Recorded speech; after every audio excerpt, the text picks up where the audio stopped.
श्री कृष्णा दोस्तों। तो आज बच्चों ने काफ़ी परेशान कर दिया कि मम्मी हमको अभी ही पिज़्ज़ा खाना है। तो फिर क्या करती, घर में सारा सामान था तो झटपट मैंने घर में पिज़्ज़ा बनाने के लिए तैयारी कर ली।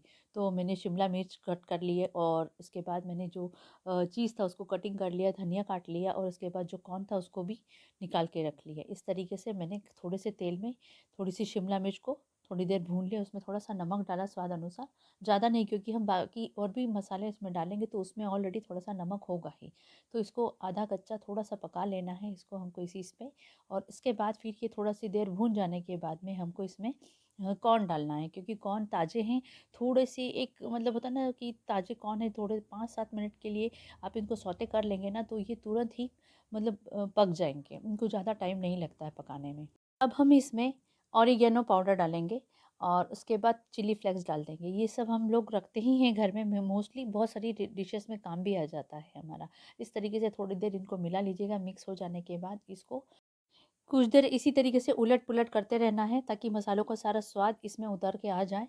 और अब हम लास्ट में इसमें कटा हुआ हरा धनिया भी डालेंगे जो हमने पहले से ही काट के रखा हुआ था। और इसको मिक्स करके फिर इनको हम 1 से 2 मिनट के लिए इसी तरीके से चलाते रहेंगे और उसके बाद धनिया भी थोड़ा सा नरम हो जाएगा, उसके बाद उसको हम बंद कर देंगे गैस को। ये हो जाएगा, इधर हम इसको थोड़ी देर ठंडा होने के लिए रखना है हल्का सा।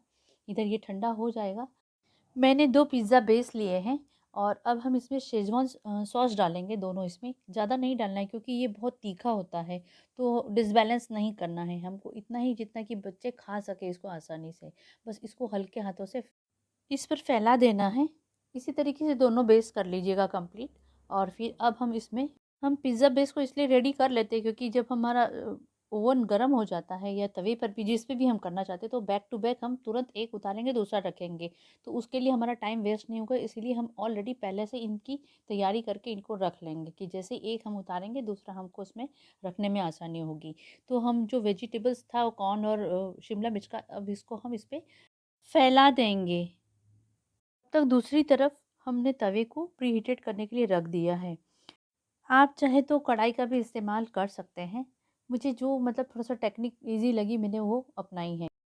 अब हम इसमें ग्रेटेड चीज़ को फैला देंगे और दूसरी तरफ दूसरे पिज़्ज़ा को भी इसी तरीके से पूरा डाल देंगे। दूसरी तरफ जो तवा था वो प्री हीटेड हो चुका है। अब हम ये दोनों पिज़्ज़ा जो है बारी बारी से कर लेंगे, बेक होने के लिए रख देंगे। अब हम तवे के ऊपर का जो ढक्कन रखा हुआ है उसको हटा देंगे। अब उसी पर अब हम एक जाली रख देंगे। हम पहले ही जाली रख देते तो जाली इतनी गर्म हो जाती कि जैसे ही हम पिज़्ज़ा रखते ना तो पिज़्ज़े का नीचे नीचे का जो बेस था वो ऑलरेडी गर्म होके जल जाता। तो इतनी सावधानी हमको ज़रूर रखनी है, इस तरीके से आप कीजिएगा।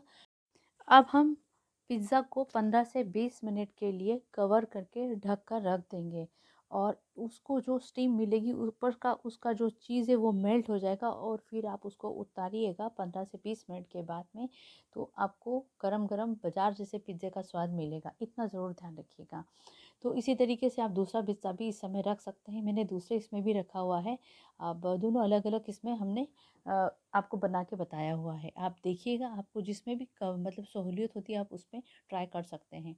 तो मैंने एक तरफ तवे पे रखा था, एक तरफ और दूसरी तरफ नॉन स्टिक के फ्राई पैन में मैंने उसको पिज़्ज़ा रखा हुआ है बनाने के लिए। वो भी कुछ देर के बाद बन जाएगा। इस तरीके से आप उसको कटिंग कीजिए और सर्व कीजिए, एंजॉय कीजिए। रेसिपी अच्छी लगी तो लाइक कीजिए, कमेंट कीजिए, सब्सक्राइब कीजिए। मेरे फेसबुक और इंस्टाग्राम के पेज को फॉलो ज़रूर कर लीजिएगा। फिर मिलते हैं एक नए वीडियो में एक नई रेसिपी के साथ। बाय बाय, टेक केयर, अपना और अपने परिवार का ध्यान रखिए।